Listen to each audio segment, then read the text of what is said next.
এখাত মানুহ বহিব পাৰিব এইখিনি জেগাত আৰু বেকগ্ৰাউণ্ডত এখন ডাঙৰকে গিটাৰ থাকিব। তো মই কেনেকৈ বনাওঁ গোটেই প্ৰচেছটো আপোনালোকক শেষলৈকে দেখাই থাকিম লাহে লাহে। ভিডিঅ'টো শেষলৈকে চাই থাকিম।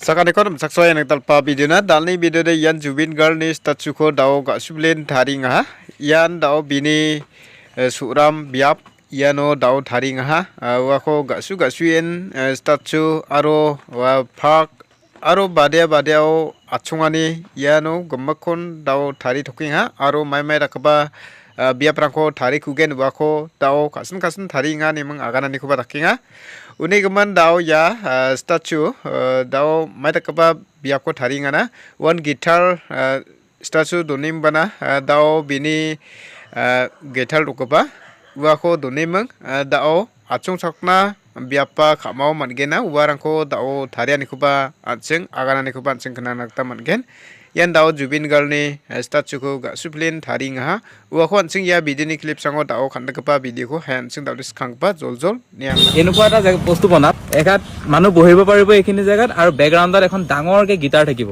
নমস্কাৰ, সকলোৱে হয়তো গম পাইছে মই আজি ক'ত আছো। হয়, মই এইখিনি জেগাতে আছো যিখিনি জেগাত জুবিন দাৰ প্ৰতিমূৰ্তিটো প্ৰায় বহুত কষ্ট আৰু মৰে বনাইছিলে। ইয়াতে দিনটোত প্ৰায় 1000জন মানুহৰ সমাগম ঘটে। তেওঁলোকে এগছি বন্তি জ্বলায়, তেওঁলোকে জুবিন দাৰ কাষত থাকি সময় স্পেণ্ড কৰিব বিচাৰে। ইয়ালৈ আহি মই অনুভৱ কৰিলো ইয়াত তেওঁলোকৰ বহাৰ সুবিধাটো একেবাৰে নাই। সেইকাৰণে ভাবিলো মই ইয়াত এটা চিটিং এৰিয়া বনাই দিওঁ। মই ইয়াতে দেখাই দিছো ইয়াতে চিটিং এৰিয়া এটা বনাই দিয়া হৈ আছে আৰু যেতিয়া কথা জুবিন দাৰ আহে এতিয়া নৰ্মেল মানে বহা জেগাই তাত শোভা নাপাব। সেইকাৰণে ভাবিলো কি আমি ডিছক্ৰাফ্টৰ তৰফৰ পৰা এনেকুৱা এটা বস্তু বনাম এখাত মানুহ বহিব পাৰিব এইখিনি জেগাত আৰু বেকগ্ৰাউণ্ডত এখন ডাঙৰকে গিটাৰ থাকিব। তো মই কেনেকৈ বনাওঁ গোটেই প্ৰচেছটো আপোনালোকক শেষলৈকে দেখাই থাকিম লাহে লাহে। ভিডিঅ'টো শেষলৈকে চাই থাকিব। এতিয়া প্ৰথমতে আমি গিটাৰৰ যিটো শ্বেপ হয় গিটাৰ শ্বেপটো আমি এখন পানী কাপোৰ পাৰি লৈছোঁ। ইয়াতে গিটাৰ শ্বেপটো বনাম ধুনীয়াকৈ আঁকি এই গিটাৰ শ্বেপত কাটি এইটোত কাট মাৰি এখন গিটাৰৰ ৰূপ দিবলৈ চেষ্টা কৰিম। চাই থাকিব।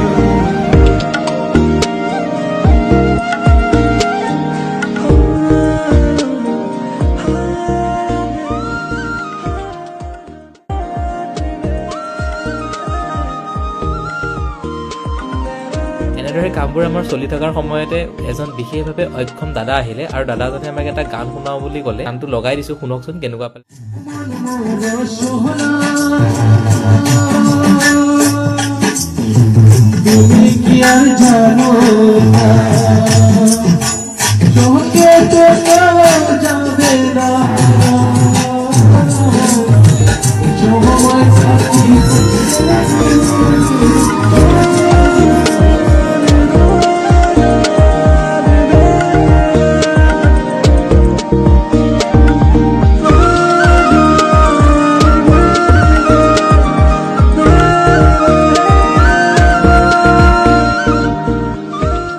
আজি আমাৰ গিটাৰখনৰ কাম ইমানখিনিয়ে হ'ল। আজি ডে 2 আছিলে। ডে 2ত আমি গিটাৰখন বনাই কমপ্লিট কৰি দিলোঁ। এতিয়া কাইলৈ আমি ধুনীয়াকৈ গিটাৰখন ইয়াৰ পৰা নি সেই তাতে ষ্টেজটো যেন বনাই আছোঁ। দেখাই দিয়ে ষ্টেজটো। সেই গোটেই ষ্টেজটোত কাইলৈ আমি ফিটিং কৰিম আৰু আমি গোটেইখিনি ডিটেইলত দিব চেষ্টা কৰিছোঁ। আমি ষ্ট্ৰিং কেইডাল দি দিছোঁ ধুনীয়াকৈ। ষ্ট্ৰিং চলাল আছে ইয়াতে, ধুনীয়াকৈ ষ্ট্ৰিং কেইডাল দি দিছোঁ আৰু এইফালে আমি টাইট কৰা যিকেইডাল কি হয় কি কেইটাও দিবৰ কাৰণে ট্ৰাই কৰিছোঁ।